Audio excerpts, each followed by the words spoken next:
What's going on, guys? Welcome back to WWE Network and Show, where I, Graham G.S. Matthews, break down all the original content I watch on the WWE Network and on Peacock. And today we're talking the latest episode of WWE Icons on Rob Van Dam. This WWE Icons show has been great since they debuted it back in January, I think Royal Rumble weekend and Royal Rumble Sunday, whatever.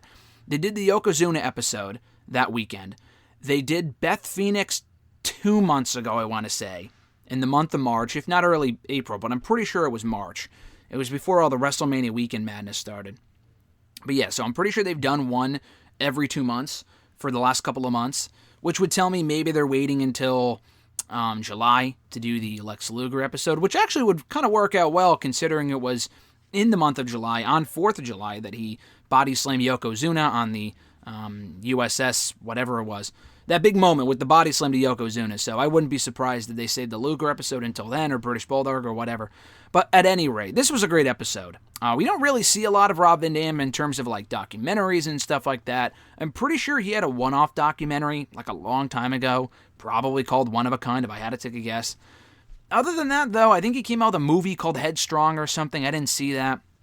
I'm not sure if that was about like his life and whatever. I'm not really sure exactly what that's about. But I thought this was really, really well done. It clocks in at around an hour and 17 minutes. So it is a bit lengthy, but again, it's well worth the watch. They get into a lot of info on his life and just really everything about Rob Van Dam. So I thought this was terrific. And they had a lot of great talking heads, from Paul Heyman to Sabu, Tommy Dreamer, Kit Likens, who helped train him. They get a lot of people on this thing, Bruce Pritchard, even Vince McMahon himself, which I thought was really, really cool. So we start this thing off with RVD talking about how he always wanted to be different in wrestling.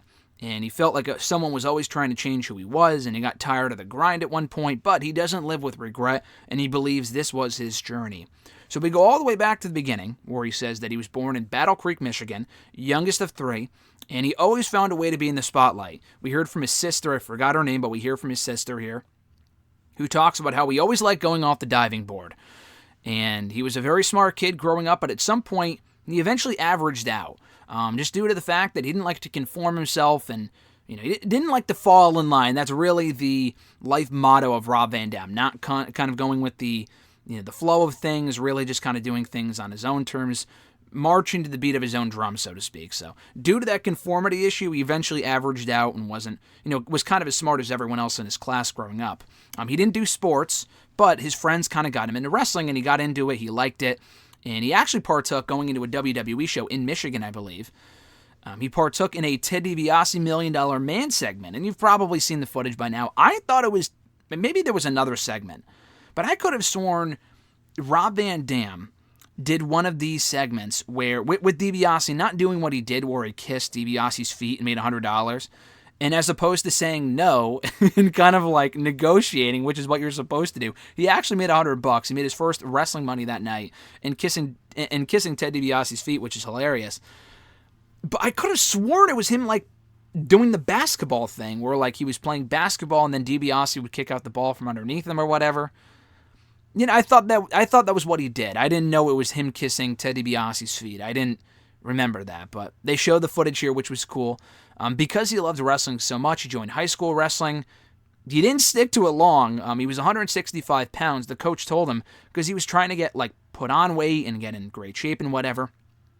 I've never heard this before. Maybe this is just normal for high school wrestlers. I've never heard this, but the coach told him, hey, you should be 135. The guy was 165. He wanted to be heavier, not lighter. 135 for a high schooler is fucking weird. Maybe most people, I don't remember. I don't think I was 135 pounds in high school, but for some reason that does not sound like a lot for a high school wrestler, so I thought that was weird. Didn't want to lose the weight, so he quit. And eventually he found someone in his neighborhood with his friends. They found a ring in someone's backyard. They asked the guy if they could use it, and he said, listen, I'll let you use my ring if you train with my kickboxers. And that guy's name was Kit Likens, who I mentioned earlier. And he was like this world-famous martial artist, kickboxer, whatever. Now he was like a coach helping other people. So in doing all of this, like anything that he was told that he couldn't do, he would do anyway. Like he learned how to do splits, he did great kickboxing, he became a great kickboxer, and he knocked everyone out. He became like amazing at it. And Kit Likens told him, hey, you're going to be a great kickboxer. And RVD was like, no, I want to wrestle. And he thought he was like wasting his potential, but RVD really wanted to wrestle. And it was cool they got Kid on here to talk about it, which was nice. RVD said coming out of high school, he was like 18 at that point, so he did a lot of odd jobs, including bagging groceries. And it was while he was there that he met a powerlifter, Tom Bennett, maybe his name was, I think RVD said. He was a powerlifter around 315 pounds. And in talking to him, he found out that he was being trained by the Sheik. He got him in there and got to train with the original Sheik. Not the Iron Sheik, the original Sheik, the uncle of Sabu. And they were trained to be really, really snug. And we hear a lot from Sabu on the special too, as I mentioned earlier, and I thought that was really cool. But yeah, they were trained to be really snug to the point where people didn't want to work with them, when he first got into the business. And he was also told by people that he looked a lot like Jean-Claude Van Damme, who I know very well from a variety of movies. Him in the Steven Seagal movies I would watch. Like I had, what was it called? Not Half Past Dead. That was a Steven Seagal movie. Sudden Death with Jean-Claude Van Damme is so ridiculously ridiculous, but it's such a fun movie. And that's what I know him best from, among other movies. But he called himself Rob Van Dam because he was told that he looked like him, which he honestly kind of does. When you see the picture side by side, he was said, he was told going into wrestling that he should say that he was Jean-Claude Van Damme's cousin. So he would try to do the accent, and it was terrible, but I thought that was amazing. He talks about doing a show in Jamaica in 1991, and people were passing around the manja, or whatever the hell it's called. I don't smoke, so I have no idea. I am not knowledgeable about this stuff whatsoever. But it was actually Jimmy Del Rey, former WWE star, that encouraged Rob to smoke weed. He didn't like it initially, he said. But because all the athletes that he looked up to were doing it, he thought he should probably do it too. So the peer pressure strikes again, but obviously it stuck with him because that's what he's known for today. So I thought it was funny. They just kind of talked about the origin of like how he got into smoking here, which I didn't think they would do, but it makes sense. You kind of have to get into it. I didn't think they would mention that on a WWE documentary on fucking Peacock, but they did, and you kind of have to. I mean, it's part of his story. You have to bring that up. You can't just ignore it. So I like that. He talked about how he got into WCW 2 months before he was supposed to take a trip to Japan. And they let him do the Japan shows because he was already obligated to do them. And he got really, really over there. And, Giant Baba told him he can come back anytime he wanted. He also met Dory Funk Jr. while he was over there. And we hear a lot from Dory Funk Jr. here on the special, which was cool. He was only in WCW for like 5 months, he said, and he never signed a contract. They were trying to get him to sign a contract, but he just wasn't happy there, so he just never signed a contract. And he went his own route. And he was told, oh, you're an idiot. What are you going to leave here? People would kill to be in your position to get a contract with WCW. What, are you going to go off and do independence? And he's like, listen, dude, it's none of your business. It's only really my decision and not yours, which is a very smart way to look at it. So he did a lot of NWC shows. I never heard of the promotion, but we hear from the promoter here. And they talk about how he had a really unique style. And it was while he was doing shows there that he caught the eye of Paul Heyman. So Paul Heyman brings him in, courtesy of Sabu, who already knew him, obviously. And Sabu wanted to work with him. So RVD made his ECW debut in January of 1996. Didn't know what to expect from the fans there, because they can be really rowdy, obviously. That's part of the legacy of ECW. But because he was so good, they took to him. And he was one of the rare people that actually got over initially. And he kind of won them over in his initial appearance because he was so good and different. And like I said, Sabu brought him in, he admitted, to have matches with him. So it was only really supposed to be a one-off, maybe 2 matches. But it became obviously a lot more than that, and it turned into a career for RVD. He was frustrated that he wasn't on that first ECW pay-per-view, Barely Legal, 1997. And Heyman defended it, saying that he didn't know how long RVD was going to be in ECW. So he wanted to showcase the lifeblood of the company, the heart and souls of ECW. RVD not being signed there, what if he just used that as a platform to go somewhere else? So, that's actually really good logic. Heyman's a notorious liar, so maybe there was another reason for it, but that's what he said, and I tend to believe that, because it makes a lot of sense. Why would you put a free agent on your show, no matter how good he is? You should probably have a contract. So, it was during that point that Bischoff actually offered RVD a job to come back to WCW. And people thought he was going to WCW because he had that offer, and that's just what people did. They would just kind of take the offers and go, but that's not what he did. So Heyman eventually put him on the show, probably knowing that he had an offer on the table. He was put on the show in the opener because Chris Candido got injured, so he faced Lance Storm in the opener, and they had a great match. Heyman let him do the WWE shows. Vince and Paul worked out like this deal where where Heyman can kind of loan talent to WWE. It's honestly a little bit like the Impact AEW stuff now, in that, Impact loans AEW, the Good Brothers, and that's really about it, actually. I mean, they use Omega in return. I don't know how many WWE people WWE was sending over to ECW. I know they sent Al Snow at one point, and that's where he really got over. Maybe others. I don't remember exactly. I didn't really follow that time period too closely, but it was a very interesting deal they brokered out there for a little while. And Vince wanted them anyway. Vince said here, maybe he might be lying, but he said that he wanted RVD anyway, so this was a great way to kind of get him in the door. And again, we hear a lot from Vince when he says that no one really knew at that point that WWE was subsidizing ECW and ECW was loaning them talent. And it was a great chance for RVD, he said, to kind of showcase what he had and showcase his abilities and whatever. They show his match or recap his match with Bam Bam Bigelow at one of the ECW shows, and that was where he won the ECW World Television Championship. Had an awesome match. They really just clicked. RVD was doing dives into the crowd, all this crazy shit. And he held that championship for almost exactly 2 years, having to relinquish it only after an ankle injury, a year and 11 months in, which is wild. He came up with new moves, and the difference between him and other high flyers, Paul Heyman said, was that he was a very violent high flyer, which is really what helped him stand out, which is cool. And he felt, everyone really felt at that time, that he made the TV title mean the most in the company, even more than the World Championship. And the only reason why he had to relinquish it was due to a broken ankle that he suffered in a match with Rhino at an ECW live event, I think in early 99 maybe 2000, I don't remember. I think it was early 2000. Because by the time he came back, ECW was in pretty rough shape financially. So Heyman even said, and again, he's a notorious liar, but he said that when ECW was having financial troubles, RVD never wanted to cash a check. And RVD said, don't pay me. And Heyman said even when he gave him a check, RVD just wouldn't cash it. And, he really wanted to be there. Everyone was really invested in the product. They believed in ECW. That didn't stop them. That didn't stop ECW from filing for bankruptcy in April of 2001, though. And he said it was the most fun place he's ever worked. But it went under. And it was a lot easier that it went under gradually as opposed to overnight, because he probably wouldn't have been able to come to terms with it a lot, as easy as he did. But because it was so gradual and it was bleeding out so slowly, they were kind of able to say goodbye, in a way. So he debuted for WWE on Raw as part of the Invasion angle alongside Tommy Dreamer in July of 2001. I think July 9th to be exact, right before the Invasion pay-per-view. He led the ECW Invasion alongside Dreamer. And Heyman even said you can't have an ECW Invasion without RVD leading it.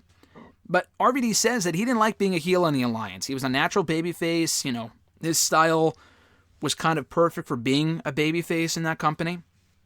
And no matter how hard WWE tried to get him to be booed, they would always cheer him anyway. He was always one of the most over people in that entire Invasion angle. Had they not even done the Alliance Invasion shit, RVD still would have been over in WWE. No doubt about it. We hear from Jeff Hardy. He praises what RVD can do because they had a lot of matches in WWE. RVD's first ever match, I think, on Raw was against a jobber Jeff Hardy. And he's a jobber today, unfortunately, too. But, jobber Jeff back in 97, which was cool. They had matches for the Hardcore Championship in 2001, and I think more matches in 2002 as well. So maybe more matches in TNA many years later. So they've had a very extensive history over the years. But like I said, he won the Hardcore Championship, and Vince says he was one of the few people that was brought over that was able to grow and evolve his style to really fit the WWE mold. And Stone Cold even told Heyman, he told RVD to his face on TV, that he's going to be a big deal someday. He believed he had a lot of potential in him.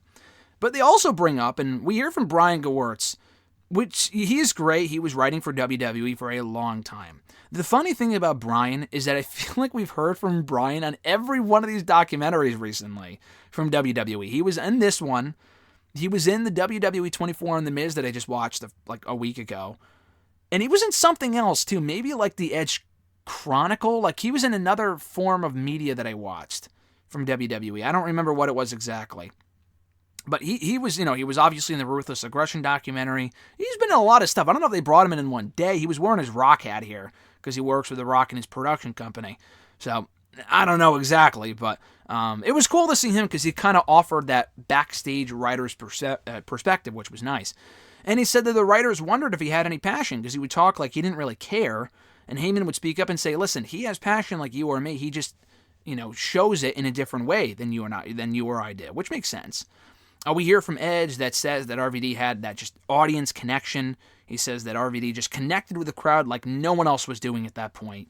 But with RVD, he was frustrated because those frustrations, because they were kind of trying to change him, and it was those frustrations that really prevented him from enjoying the moment in the moment. And he just didn't want to change. He wasn't going to conform or change his style or be who they wanted him to be. He was Rob Van Dam. He wasn't going to compromise himself either. So, fast forward a couple of years after a number of tag titles, and we hear from Booker T too, which was cool. A couple of tag titles with Booker T, and did he win the tag titles with Rey Mysterio? I don't know if they ever did. I feel like they did, but I know they teamed for a while. I don't remember. He did hold the Intercontinental Championship a bunch of times.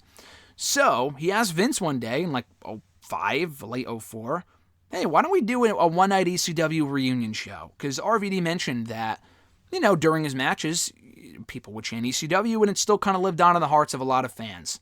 Why not capitalize on that and do a reunion show for one night? And he figured Vince would say, we don't have time for it, I'm just not interested. But he said, no, Rob, that's a great idea. And they did it. He was very open to the idea.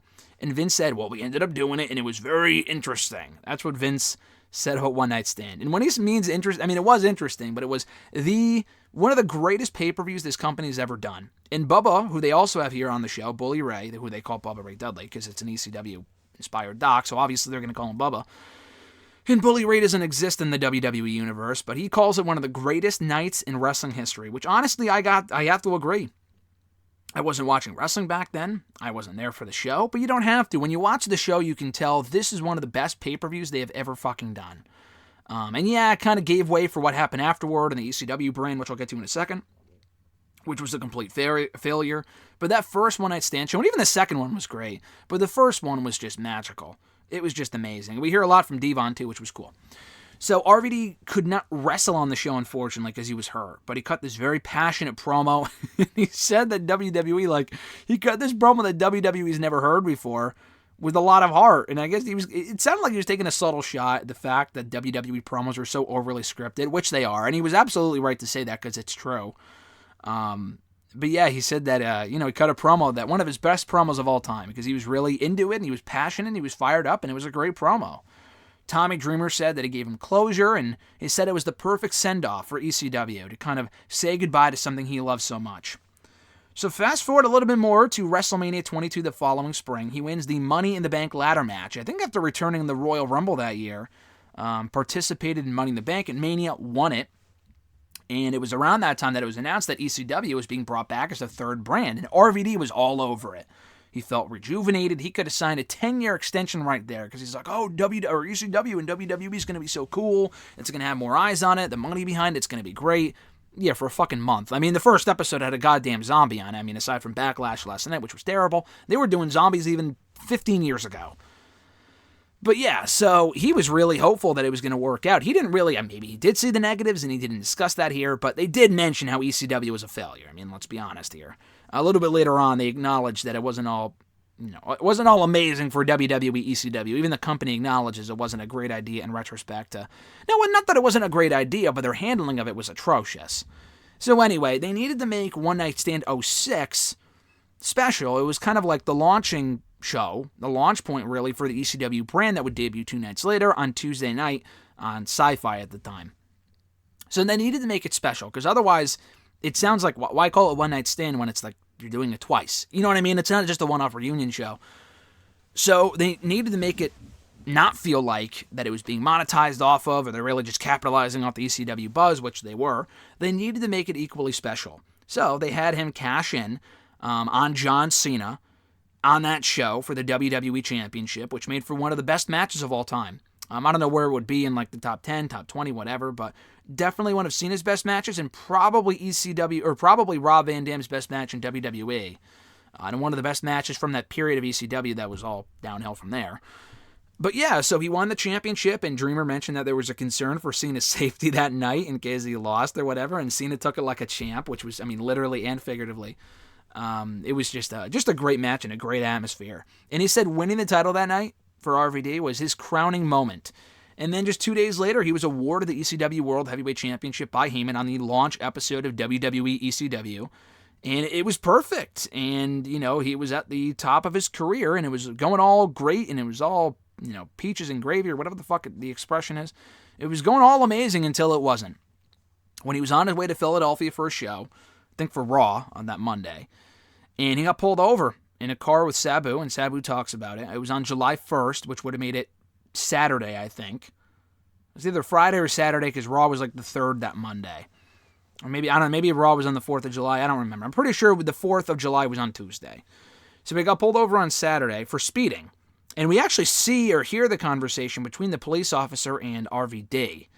And they mention, oh yeah, I'm on TV, my name's Rob Van Dam, and so is he, his name is Sabu, blah, blah, blah. They pulled him over for speeding, going 75 and like a 55, which is ridiculous. And when they searched this car, they found pot, and that was why he got arrested. So they ended up arresting him, and obviously he got out, but he thought he was invincible. He thought he couldn't be touched, and he was living that kind of privileged entertainer life until he got busted for doing something really stupid. And it was the fact that he got caught and whatever, and the fact that he smoked pot wasn't a surprise to anyone, obviously, but it was just the fact that he got caught with it, and the timing of it was just terrible. And Vince was obviously upset, he said, and Vince told him immediately. He showed up on Raw, he showed up for Raw that Monday, and Vince told him, pulled him aside and said, listen, you're going to lose the WWE Championship tonight, and a triple threat with Edge and Cena. Edge will pin you. It was telling they didn't have, Edge pin Cena, because obviously they were building towards that at SummerSlam anyway. But they had RVD get pinned, and then the very next night on the ECW, he dropped the ECW Championship to Big Show. Big Show, why? I have no fucking clue. But yeah, Big Show beat him for the ECW Championship, and he would have to be suspended for 30 days. Dreamer knew at that point that it was over. I mean, probably not just for the brand, but definitely for Rob Van Dam, that he was probably on his way out. And they even acknowledged that ECW became just another WWE product. They showed footage of that infamous Batista versus Big Show match from ECW that August. They literally didn't wait a full fucking month to do a WWE match on an ECW show. And as they should have, the ECW fans shit all over it. I mean, again, that was just inevitable, even back then. So his contract expired in June of 2007, and he was at a crossroads because he was there for so long, and that was his career, but he just wasn't having fun anymore, and he felt his spirit was weak, and he knew he needed a break. So it was a tough decision to kind of wrestle with, no pun intended, but he came to the conclusion that he had to leave. So he left when his contract expired that year. He mentioned that he wrestled internationally for a few years, which kind of surprises me in retrospect, because I didn't start watching until 2008. So with how popular RVD was at that point, he clearly was having issues. He truly wanted to take a break, because if he, was in the best state of mind or whatever, why wouldn't he have gone to TNA immediately? In 07 or 08 or even 09, he actually went back to WWE for one night at the Royal Rumble in 09. Granted, it was in Michigan, so we got a great pop. But other than that, he didn't do anything in any of the major companies, not Ring of Honor, not TNA. He wrestled, again, internationally, probably indie stuff for a few years. But then again, he also mentioned earlier on in his career, he liked doing the independent stuff, so maybe that isn't overly surprising. But after wrestling internationally for a few years, he went to TNA in 2010, which they actually openly acknowledged, which I was surprised. Maybe not so surprised, because they mentioned TNA before in various WWE Network stuff, but they didn't show any footage of it, which is what I was hoping for, but maybe they just don't want to plug Impact Plus. I don't know. They showed not footages, that's not even a word. They showed photos of his time in TNA where he won the World Championship and had matches with AJ Styles and Jeff Hardy and Sting, among many other people. And he ended up coming back to WWE actually in 2013 for a very short run, I honestly really enjoyed the 2013 run. He came back in the main event, the Money in the Bank, in Philly, which was amazing. It was a great reaction. He was treated like a star, and he said he had fun that time. And he had that very brief feud with The Shield and then Alberto Del Rio over the World Heavyweight Championship. So he wasn't involved in a lot of note initially. The weird thing is that they brought back RVD. He wasn't even on the main SummerSlam card that year. I think he faced Dean Ambrose for the United States Championship on the pre-show. But he wasn't on the main card, which was bizarre, because he just came back in the main event of a pay-per-view the month before, which was weird. I would have done, I think I was saying at the time, 8 years ago, they should have had him face Randy Orton on that show. Because Orton didn't have a match on the show. He was going heel anyway, that same night, actually. And I think Orton not being on the show kind of made it more obvious he was cashing in. Because if he wrestled, it's okay, he's probably not coming back out. But then he would. Because then, remember, it was RVD. Orton attacked him in RVD's last match in the company in June of 2007. So, I don't know, I would have done that, but that's neither here nor there now. So we had a lot of fun that run. Honestly, I enjoyed the matches with Del Rio. He had a very good no DQ match with him at the Battleground pay-per-view, which was a terrible show. But they had a good match in the opener. He ended up coming back the following year. He enjoyed that first run. The second run of 2014, he did not like. He said that was not good for Rob Van Dam. And I remember, again, he had some good matches. I think he was at Extreme Rules in a three-way with Jack Swagger and Cesaro that he lost. I think it was an elimination three-way. Beyond that, though, they didn't do jack shit with this guy. Absolutely nothing. Nothing. Like, he was losing in there to Fandango. He lost to Cesaro a few times. Swagger, like, he was losing to everybody. Rusev, he was out there like a friggin' loser. Like, he was nobody. Like, honestly, like Jeff Hardy is now. The difference is that RVD didn't sign a long contract. He only came back for like 4 months. He left after SummerSlam. That's probably why he never came back again. Because if it was such a good run, then he would have come back for more one-off runs, but he just never did because he didn't like that 2014 run. And again, I don't blame him. And a big reason for that for him, he says, was that it's probably at this point because it's all about business, and it became about business for him a long time ago. He doesn't have the same passion and like, oh, let's go out there and do this great thing. Like, he's just not like that. I don't know if he was ever like that to begin with, but he's just out there to kind of make money, and that's evident. He just didn't care, and like even in the TNA run, it felt like he was going through the motions. So when it became about business and there's hungrier people in the back, they're just going to go with them and not him. So that's probably why it just didn't really work out, he said. He also mentions that he went through some dark times in 2016, and he went through a divorce at that point, and it just wasn't going well for him. And after he and his wife divorced, and he was sitting in this like huge house all by himself, all he had left was his dog, because his dad had passed away as well, who he was really close with. And he's like, what if this dog dies? I'm going to be all alone. And the dog eventually did die. And he was all by himself, and he was in just a terrible mental space, and it was just not a good time for RVD. He drank a lot during that period, he said, and he felt like he wasn't fully complete until he was torn apart, and he had to put himself back together again. And he mentions meeting Katie Forbes. I didn't know if they would mention her, but they do mention her, and we hear from her, and they show her with RVD, not in TNA, thank God, because that shit was terrible. And I liked RVD as a heel in Impact, but the Katie Forbes stuff was just, listen, she seems like a nice person, but the Impact shit was terrible. It was really bad. And she's not a great wrestler either. As a person, though, she seems like a sweetheart, so that's cool. But yeah, he met her at a wrestling convention, I think in Texas or something. And he just thought as soon as he met her that she had amazing energy. And they love being together, and they're just a great fit for each other. And he mentions how he's wrestling less and less now. And he also started up RVD CBD to look for the benefits of smoking marijuana, I guess. And hey, there's benefits to it, which, obviously it's used for medical reasons and whatever, more power to him. But yeah, he took up doing that, and that's like his new thing now. And he got a plug for it on the documentary, which great for him. He mentions that he does acting and he does stand-up comedy. And they also spent some time talking about how he was inducted into the WWE Hall of Fame this year. They show a little bit of his speech, which was cool.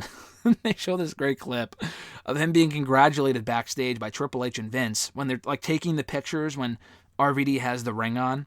And he gives Vince rolling papers, which is amazing. Obviously, I doubt the guy actually used it, but the fact he even gave it to him is hilarious. It probably went right in the garbage, to be honest with you. Because, they were at the friggin' Hall of Fame, for God's sakes. But the fact that he gave him that is amazing. Vince says that they always had a bond with each other, which was cool. And they kind of just recap who RVD was and, what he meant. What he is, obviously, who he is, and what he meant to the business. And how his attitude made him stand out. And Vince calls him a wonderful human being. And Heyman says that he blazes his own trail. And his entire mindset is being one of a kind. I see what you did there, Paul. That was very well done. And RVD says that he's always been true to himself. And that was it. So again, it clocks in at around an hour and 17 minutes. I almost said 47 minutes. That'd be a long time. A lot of the Broken Skull sessions are over 2 hours, so it's really not that long of a time. Not that long of a length in retrospect. But this was really good, though. Again, they covered pretty much everything I thought they would. Maybe there was more I figured. Maybe there was more they didn't cover that I'm just not aware of. But they covered his time in ECW, getting into the business, the WWE stuff, getting busted, coming back. I even mentioned TNA there for a quick second. Didn't mention his most recent TNA run, but they don't need to because, again, it wasn't amazing. Anyway, so I thought this was great. Definitely check it out right now on WWE Network and Peacock. Really enjoyed this. RVD seems like a really cool cat, and I'm really happy to see him now in the WWE Hall of Fame, where he belongs. So, yeah, check it out right now on the network and on Peacock. It's well worth the time. It's well worth the hour and 17 minutes. You're going to enjoy it. So thank you guys for checking out these reviews and whatnot. I appreciate it. Be sure to like the video, drop a comment, share the video, and subscribe to the channel for more daily content, including hitting the bell button to be notified every time a new video goes up. Have an awesome week, guys. We have plenty more content to come in the days to come, including a Raw Talk review tomorrow, #AskGSM on Wednesday, WrestleRant radio excerpts on Thursday. Friday, we got... Dark Side of the Ring review, obviously, and Collision in Korea, rather. Kind of reserved the Friday spot for Dark Side of the Ring reviews. But yeah, so that's going up on Friday. Saturday is SmackDown audio review and Talking Smack review. And then Sunday, whatever the hell's going up on the network this weekend, which I'm not sure what it would be. I don't know yet, but if there is something going up on Sunday, we'll probably review it then. If not, probably some other random interview or old video or whatever. So anyway, guys, have a great one. Enjoy the rest of your week. I'm Graham GSM Matthews, and I'll catch your ass down the road.